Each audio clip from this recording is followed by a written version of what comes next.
I want to start with a story that I read, and I want to give it to you in two ways, because everybody prioritizes facts using a story. Stories are what makes us human. It's what knits us together. It's what brings us together. It's what motivates us to lift up higher and also go to war. Stories are important. But how you tell the story is more important. How can two people look at exactly the same news and see it so differently? Because that's what we're experiencing right now. We're seeing things happen with illegal immigration and ICE, and we're looking at the same story. No. We think we're looking at the same facts. What we're doing is we're looking at two different stories. Okay? Depending on how you use the facts, admitting some things that don't fit, overemphasizing things that do fit your narrative, we change the actual story. And this is the problem. This is why we're not listening to one another. We have to be able to find a way to hear each other. So let me give you an example of the kind of stories that you're reading and hearing about. Let me give you two examples, okay? First story. He came to America looking for something simple. He came to America for a chance. He left his home in Ireland alone to come to the land of opportunity. He arrived just as so many Irishmen arrived in this country. Almost nothing in his pocket, just a dream and a city that understands the Irish, Boston. So he gets to Boston, and like so many people before him, he finds work. He builds a life. He builds his own business. He falls in love, gets married. He builds something here in America that he couldn't build in Ireland. And it's stable. And it's home.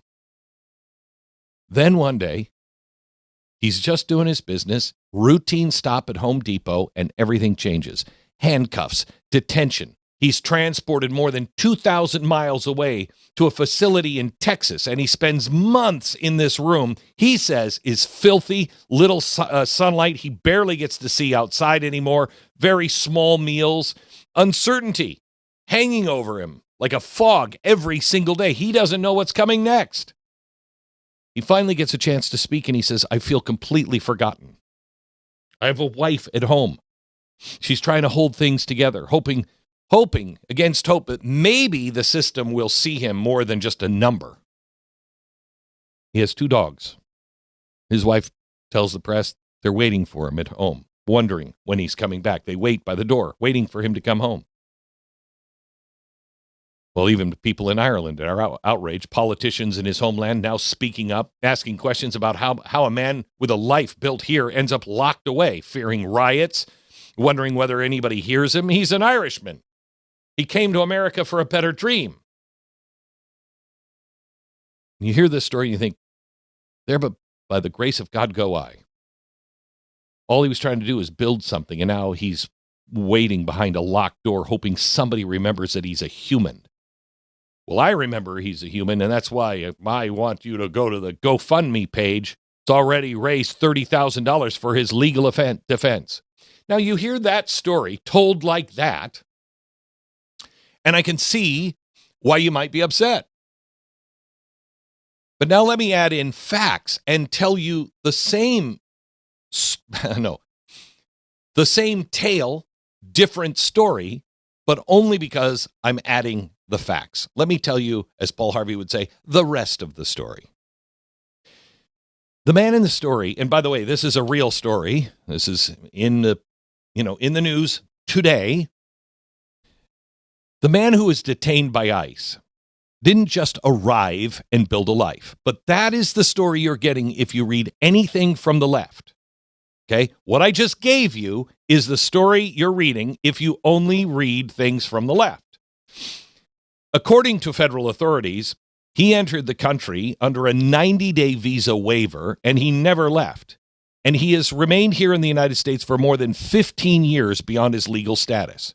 Now, he didn't know. Nobody did anything. No. They tried. An immigration judge issued a final order of removal. They went and they picked him up. Yes, at a Home Depot. Officials say he was offered immediate return to Ireland, but he chose to stay in detention instead. Well, now the Irish are very upset because he should be here. Well, let me add some more facts. This is the part that rarely makes the first headline. Why did he leave Ireland? Was it truly for the land of opportunity? Or was it possible that he was trying to escape a life that he already had in Ireland?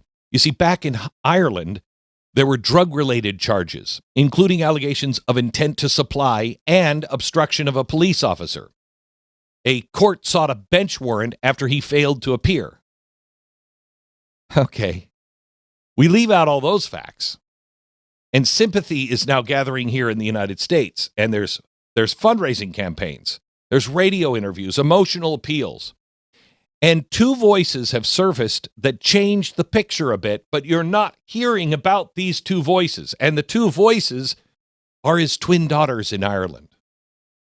The twins, who are now about to turn 19. They were 18. It's an interesting number, 18, because when their father abandoned them, they were 18 months old, leaving their mother, Margaret Maggie Morrissey, to raise his two daughters all alone. They never saw him again, never received a dime in child support. Dad just disappeared. Until they heard from him briefly after his detention. He's not a victim of circumstance.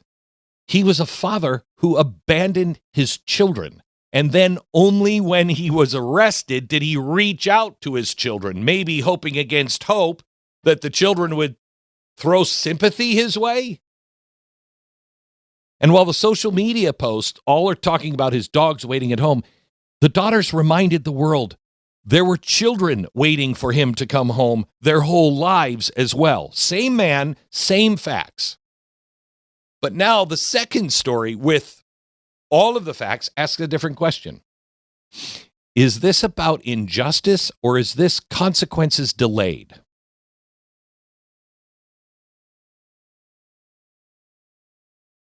How do we get to a place to where we can agree on anything? See, we don't have the facts in common. And when facts are intentionally omitted,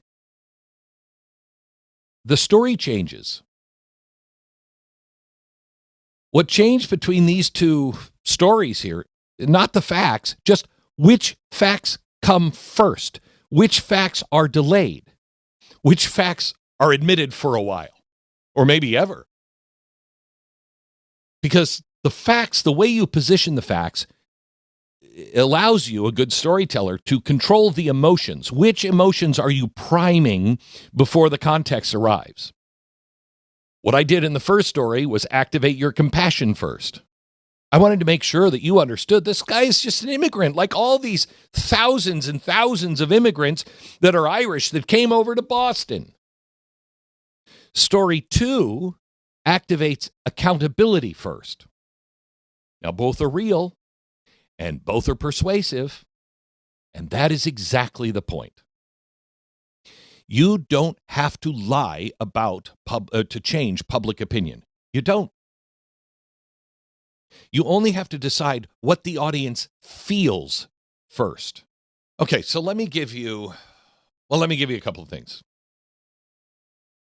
First, is anybody concentrating on the fact of what Hillary Clinton said in Berlin this week? This last weekend, there was a big security conference, and Hillary Clinton said something about illegal immigration that's very, very important. Cut 11, please. There is a legitimate reason to have a debate about things like migration. It went too far. It's been disruptive and destabilizing, and it needs to be fixed in a humane way with secure borders that don't torture and kill people. So this really, yes, migration has been a huge flashpoint. More people were deported under my husband and Barack Obama without killing American citizens and without putting children into detention camps than were in the first Trump term or this first year of Trump's second term. I can't take it. Stop. I can't take it. I can't take it. Yes, she's absolutely right. It's gone too far. It was out of control. It's disruptive. It's destroying our societies. More people were put into, deported under her husband and Barack Obama by far than anything Donald Trump has done without killing or torturing. Okay, stop it. Stop it right now. Why has there been anyone who has been killed? Why has there been a single person? What is the difference between when your husband and Barack Obama was doing it and now? I'll give you the only difference. One. There weren't left-wing activists in the street trying to thwart them at every step of the way. There weren't politicians who were calling them Nazis for doing it. That's the difference, Hillary. Again, use all of the facts. You can't just see what she just did. She left out really important facts and she went right for, look, it's a problem, but, and that's where they get you. It's a problem, but. Now, let me play another. This is SOT 30. This is a woman who is stalking ICE. Okay, she's in Minnesota. She sees ICE agents. They're taking an illegal alien, and she sees it. She spots it, and she's there because she had heard that there was ICE activity in the area. That immediately marks you as an extremist, okay? Who are you listening to? Where do you get that? You're obviously following a group that wants to stop ICE. Okay, all right. So she locates the dark gray Durango, licensed Nebraska plates, and she gives the plates, where 3 agents inside are following a woman in her car. They followed her Walmart, where I watched them interact, blah, blah, blah, blah, blah. Okay. So she confronts the ICE agents. Now, let me play what she said. Here's cut number 30. This isn't a good look for you. You think I care about my look? No, oh, no, trust me. When you guys It is evident by how you look, you don't care. We get that, trust me. No, that's all I'm saying. I'm just saying this, trying to be a social warrior. If you actually cared, you probably would care about the child who got raped and also the person who got murdered by the person that we were looking for. But see, you don't care. No, I don't care because you guys try. You just try to detain legal immigrants. Okay. This is what happens every time. By the way, I love the sassy ICE agent. This is not a good look for you. I don't care how I look. Oh, trust me, sweetheart. That fashion you got going on there, car there, it's a train wreck. No survivors. We know you don't care about how you look. I mean, I love that. I do love that. It's satisfying, but probably wrong to do. This is where we end up with identity over information. Okay? For the activist, one way or another, left or right, there are no longer specific facts in front of them. Okay? This is all about identity. He is ICE, therefore he's either the good guy in his head or he's the Nazi in her head, okay? That's the role they play, and there's no breaking that, especially when there's a camera or a crowd. Once there's a camera or a crowd, you must perform, okay? Law enforcement, you're an abuse of power. Government institutions, you're unjust. Then every interaction with somebody like this Karen becomes filtered through the lens of those facts before they even arrive. She was going to find them to tell them off because they're abusing. Doesn't matter that the guy that they were taking was a guy who was molesting children. Molesting children. This is the way our brain works, okay? It protects identity first. Facts come second, if they come at all. So when it says, you would care, if you really did care, you would be accused, or you would be horrified that we were picking up somebody that was abusing children. all she hears is blah, blah, blah, I'm justifying my evil. That's what she hears. She's just hearing blah, blah, blah propaganda from the big evil government.